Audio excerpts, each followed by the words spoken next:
First contact beneath the lunar surface. Captain Elena Vasquez pressed her gloved hand against the viewport of the mining vessel Prometheus as it descended toward the moon's far side. 23 years of space missions had taught her to trust her instincts, and right now those instincts were screaming that something was wrong. The energy readings from this sector made no sense according to everything they knew about lunar geology. Her team of 4 specialists had volunteered for this extended mission to investigate unusual mineral deposits discovered by the latest orbital surveys. What the surveys hadn't mentioned was the strange electromagnetic signature that seemed to pulse from deep beneath the surface like a sleeping heartbeat. Dr. Marcus Chen, the team's geologist, floated beside her, studying his tablet with growing confusion. His dark eyes reflected the blue glow of the readouts as he shook his head slowly. Elena, these readings are impossible. We're detecting refined metals at depths that should only contain rock and ice. The concentrations are massive, like there's an entire city buried down there. Lieutenant Sarah Brooks, their mining engineer, checked the drilling equipment for the 5th time since they'd landed. Her methodical nature had saved their lives on Europa 2 years ago when she'd spotted a critical flaw in their life support systems. Now her careful attention to detail was focused on the most advanced, deep drilling array Earth had ever built. The drill can reach 800 meters if we push it. That should be enough to investigate whatever's causing these readings. The 4th member of their team, Dr. Yuki Tanaka, the xenobiologist, remained quiet but alert. At 31, she was the youngest member of the crew, but had earned her place through groundbreaking research on extremophile organisms. Her job was officially to search for signs of ancient microbial life in the lunar subsurface. Unofficially, she was there because the Space Council suspected they might find something more significant than bacteria.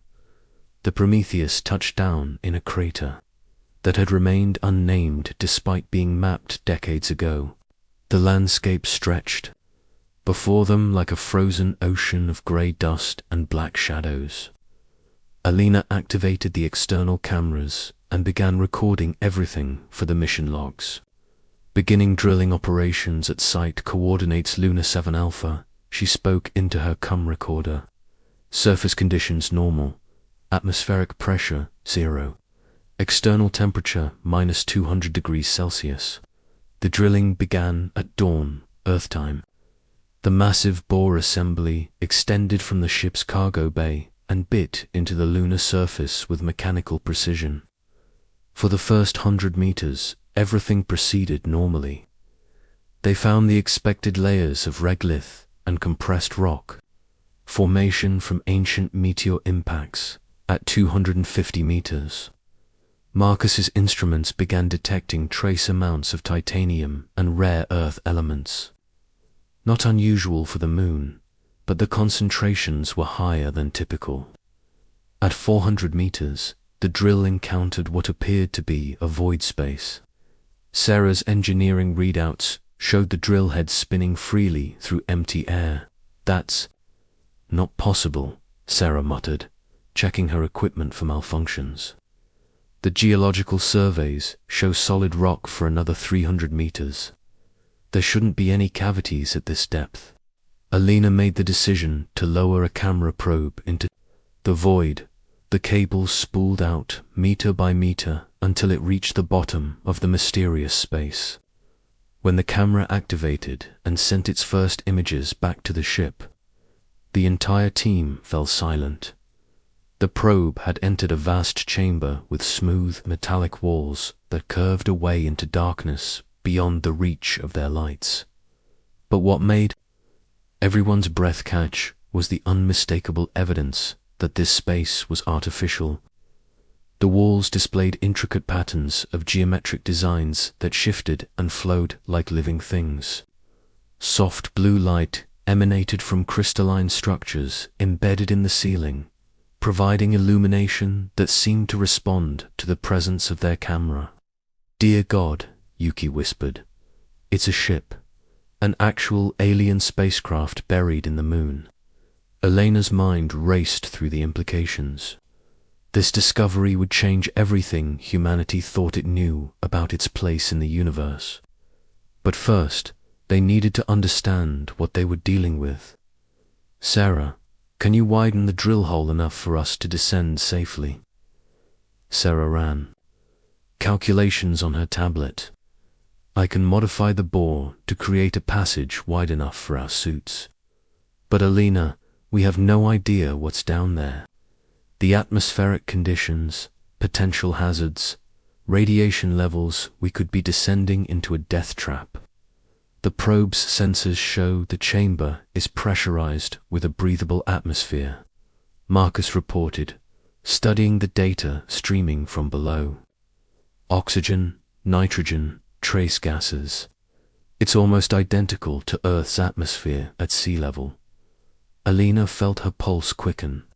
An ancient alien ship buried in the moon was extraordinary enough.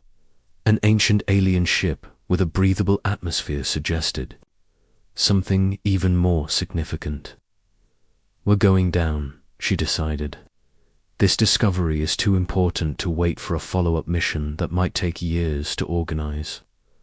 They spent 6 hours preparing for the descent. Sarah modified the drilling equipment to create a smooth-walled shaft. Elena and Marcus rigged rappelling lines and safety equipment. Yuki packed her portable laboratory gear and biological sampling tools. As Earth's pale blue light crept over the crater's rim, they were ready to make humanity's first contact with alien intelligence. Elena descended first, her helmet lights cutting through the darkness of the shaft. The walls were smooth lunar rock for most of the way down, but as she approached the bottom, she could see they transitioned into something else entirely. The rock gave way to a metallic surface that seemed to absorb and reflect her lights in impossible ways. Her boots touched the floor of the alien chamber with a soft impact that seemed to echo through the vast space. The surface beneath her feet was warm despite the cold vacuum above. She looked up at the shaft opening where 3 more helmet lights marked her team's position. "Surface is stable," she reported through her comm system. "Artificial gravity appears to be functioning. The temperature down here is comfortable, roughly 20 degrees Celsius." One by one, her team joined her in the chamber. They stood together on the deck of an alien vessel, their lights creating a small island of brightness in the enormous darkness. The geometric patterns on the walls pulsed more brightly now, as if responding to their presence with welcome recognition. Marcus took readings with his geological instruments while Yuki scanned for biological signatures. Sarah examined the structural engineering of the chamber, her trained eye noting details that spoke of technology far beyond human capabilities. Elena studied the overall layout, trying to understand the purpose and design of this incredible find. "The construction materials are unlike anything in our periodic table," Marcus reported. "The molecular structure appears stable at the quantum level. This metal should be impossible according to our understanding of physics." Yuki's biological scanners detected no harmful organisms or toxins. More surprisingly, they detected trace amounts of organic compounds that seemed designed to enhance human physiology. "The atmosphere isn't just breathable," she announced with excitement. "It's optimized for human biology. The oxygen concentration promotes improved cognitive function, and there are trace compounds that reduce fatigue and stress." Sarah found what appeared to be a circular hatch set into the far wall. Unlike the smooth surfaces around it, this feature had clearly defined edges and what might have been control mechanisms. "I found what looks like an entrance," she called. To the others, they gathered around the hatch, which was perfectly sized for human proportions. Alina found this detail more unsettling than any other aspect of their discovery. How could an alien civilization have known the precise dimensions needed for human passage? As they examined the hatch, the geometric patterns around it began to shift and rearrange themselves. The alien symbols transformed slowly into characters that resembled human writing. Within minutes, clear English words appeared on the surface beside the hatch. "Welcome," the text read. "We have been waiting." Alina felt a chill that had nothing to do with the cold of space. She reached out and placed her palm on the center of the hatch. Immediately, the circular door began to iris open with a soft mechanical whisper. Beyond the opening lay a corridor that stretched away into the distance, illuminated by the same soft blue light they had seen in the chamber. They removed their helmets and breathed the alien air. It tasted clean and fresh, with hints of something like spring rain and mountain pine. Alina felt more alert and energetic than she had in months of training and preparation for this mission. The corridor was clearly designed for beings of human size and proportions. The ceiling height was comfortable, the width allowed easy passage for their equipment, and handholds were positioned along the walls at intervals that matched human arm length perfectly. When Marcus stumbled slightly, adjusting to the artificial gravity, he instinctively reached out and found a support grip positioned exactly where his hand needed it to be. As they walked deeper into the ship, the walls displayed flowing patterns of symbols and text that continuously translated themselves into readable English. They passed through several chambers, each one revealing new wonders. Some contained what appeared to be scientific equipment beyond human understanding. Others held artistic displays that seemed to shift between different aesthetic styles as they watched. After 20 minutes of exploration, they arrived at a large circular room with a domed ceiling that displayed a perfect recreation of the star field visible from Earth. In the center of the room stood a column of crystalline material that pulsed with internal light. As they approached it, the crystal began to emit a warm, pleasant sound like distant music. A voice spoke from hidden speakers throughout the room. The voice was clearly artificial, but somehow conveyed warmth and intelligence.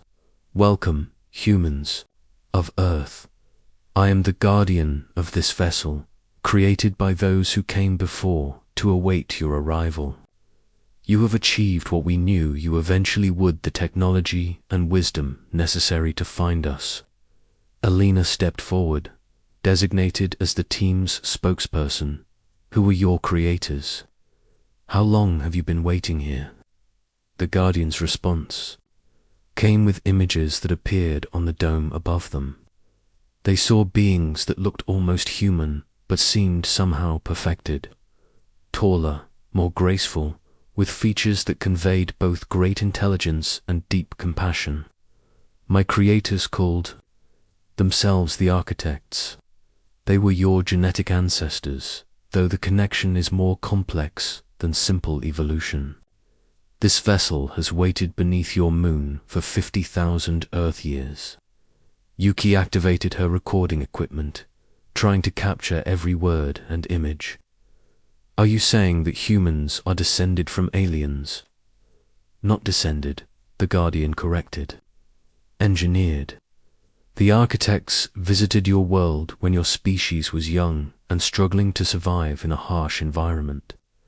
They saw potential in early humans that impressed them, a unique combination of intelligence, creativity, and determination that they had never encountered in their travels across the galaxy." The dome showed images of Earth as it was 50,000 years ago.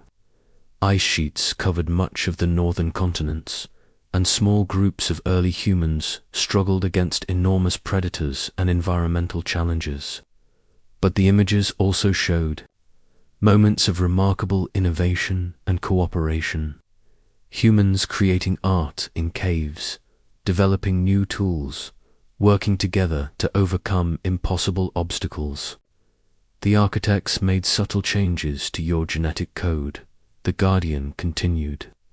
They enhanced your problem-solving abilities, strengthened your capacity for creative thinking, and amplified your determination to never accept that something cannot be done. Most importantly, they gave you something that even they had lost in their advanced civilization, the ability to find hope in hopeless situations.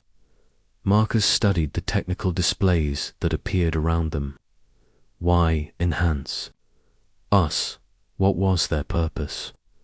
The dome darkened, and new images appeared showing the architect's homeworld. Great cities of crystal and light stretched across continents, and ships that looked like works of art moved between the stars. But there was something wrong with the images. The cities seemed empty, the ships moved without purpose, and the architects themselves appeared listless and bored despite their incredible accomplishments. The architects had achieved everything they thought possible. The Guardian explained with something like sadness in its artificial voice. They had conquered disease, eliminated poverty, mastered the forces of nature, and spread their civilization across thousands of worlds. But in achieving perfection, they lost something essential.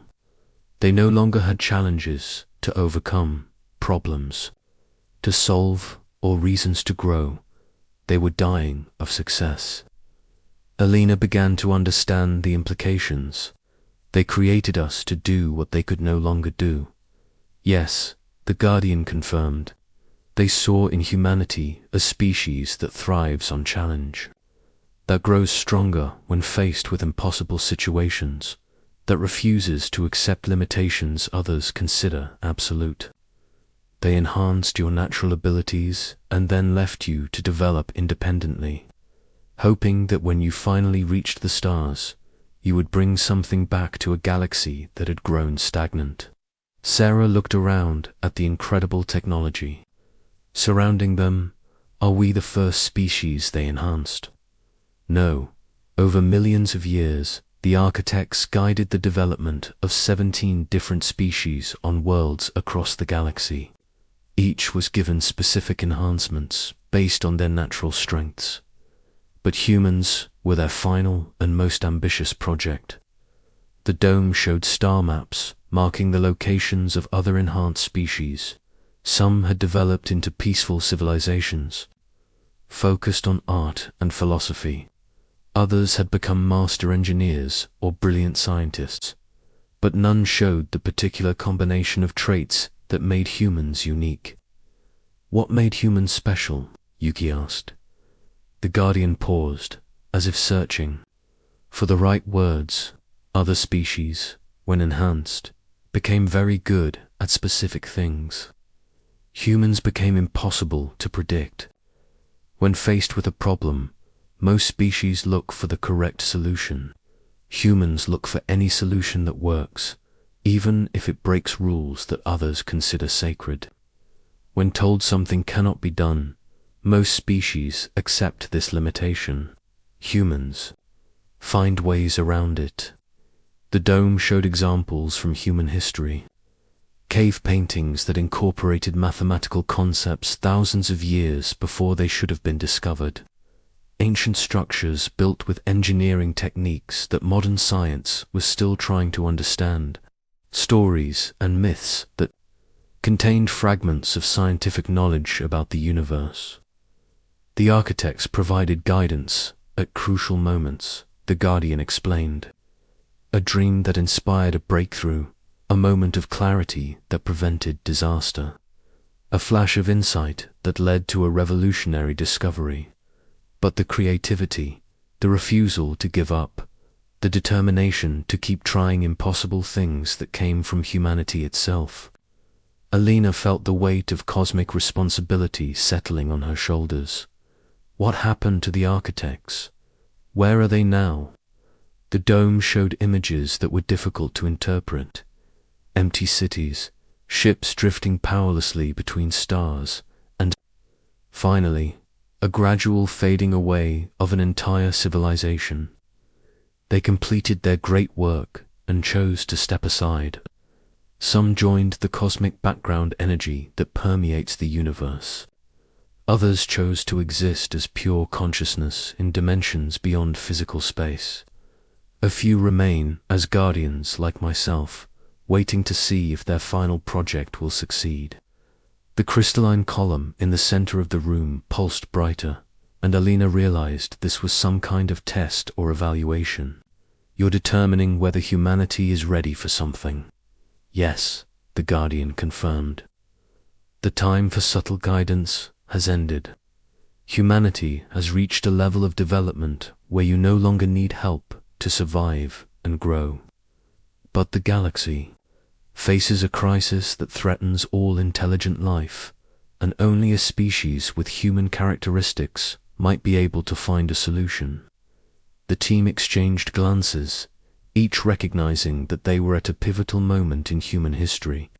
Whatever happened next would determine not just their own fate, but the destiny of their entire species and possibly all life in the galaxy.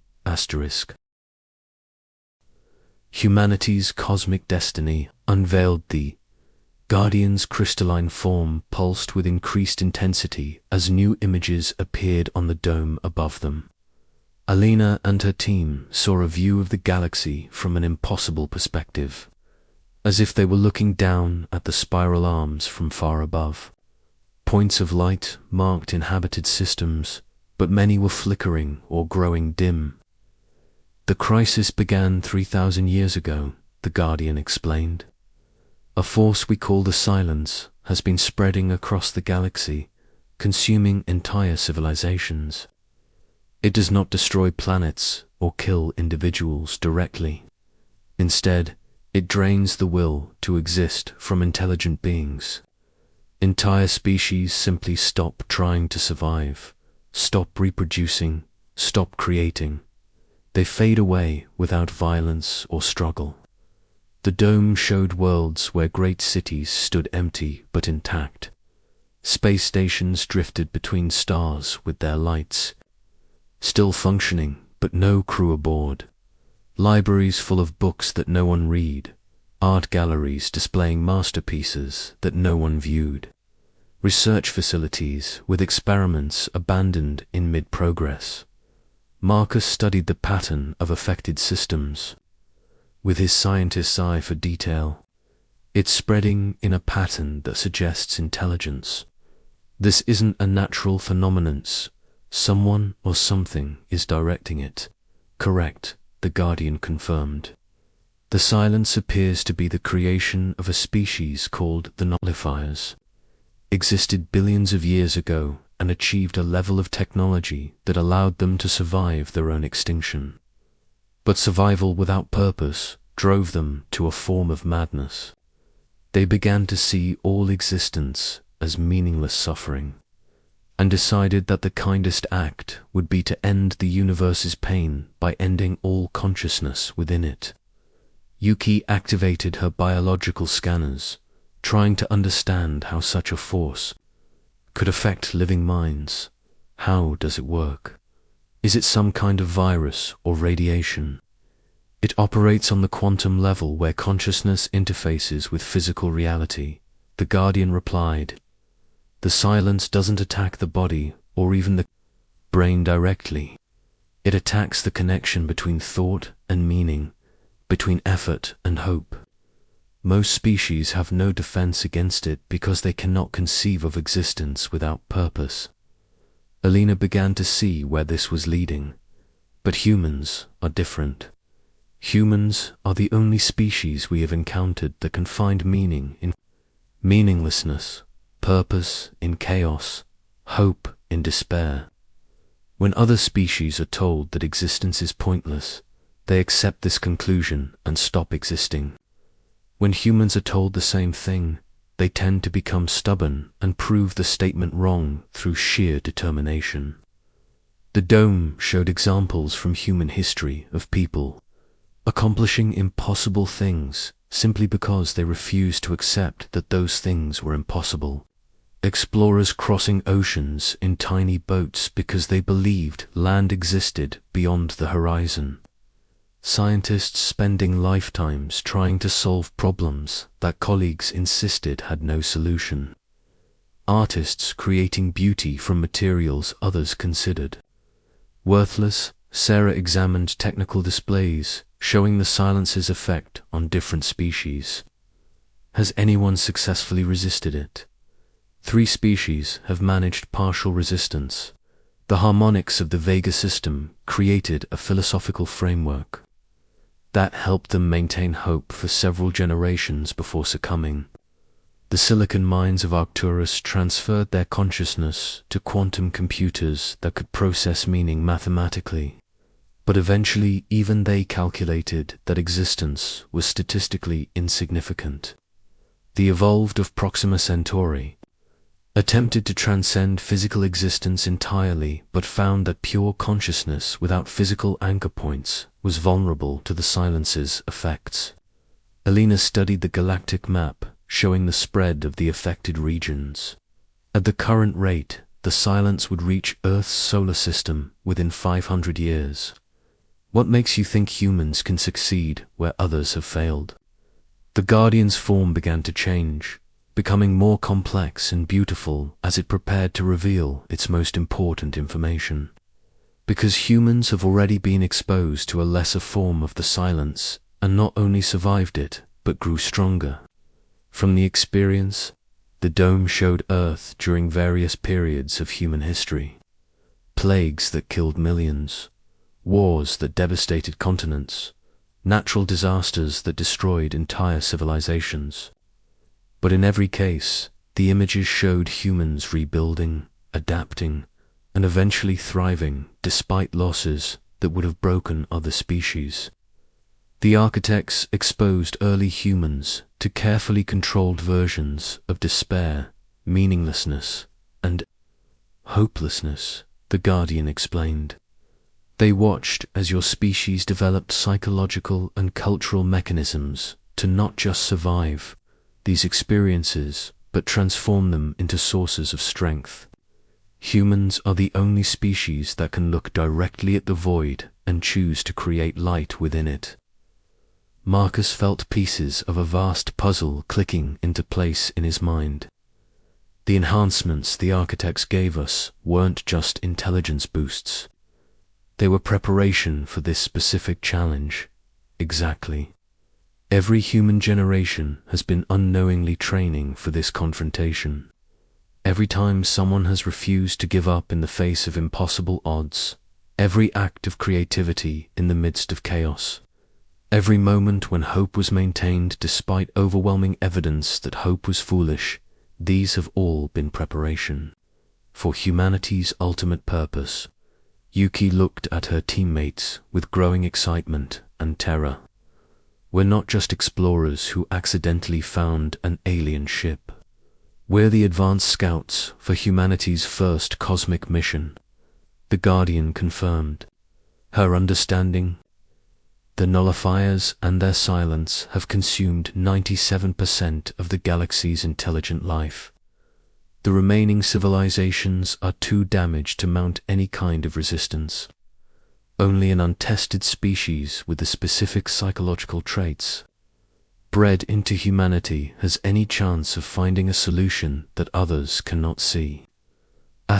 Alina felt the magnitude of responsibility threatening to overwhelm her.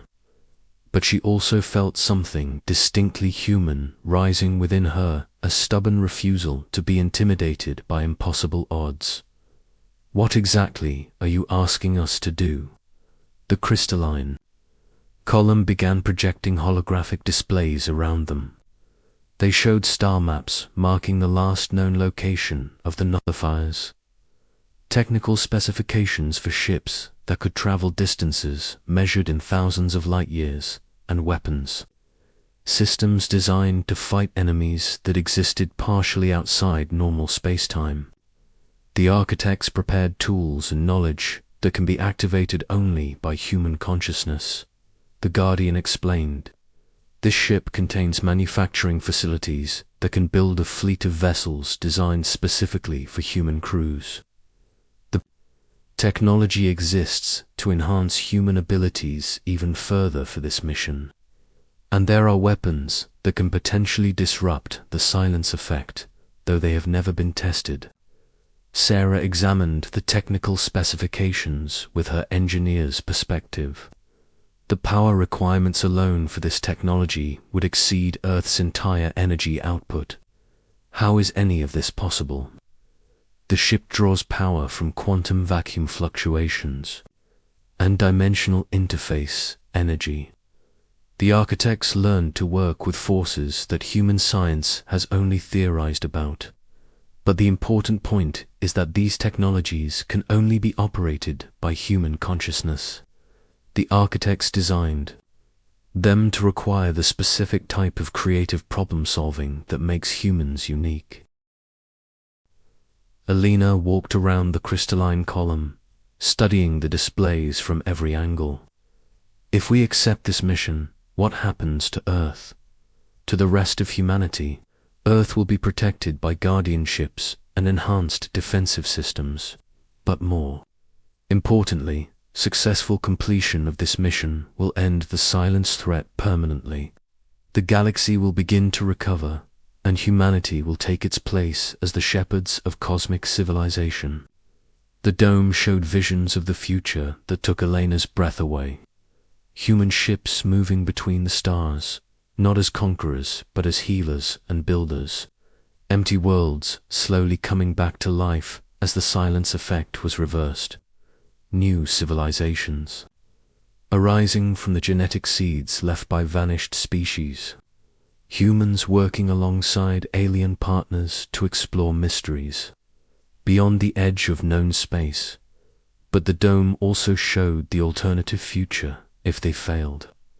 Earth eventually falling silent like all the other worlds, the last flicker of consciousness in the galaxy fading away, the universe becoming an empty stage where no audience remained to appreciate the cosmic performance. Marcus voiced the question they were all thinking. How do we know we can trust this? How do we know the Guardian is telling us the truth? The Guardian's response came with complete openness. You don't.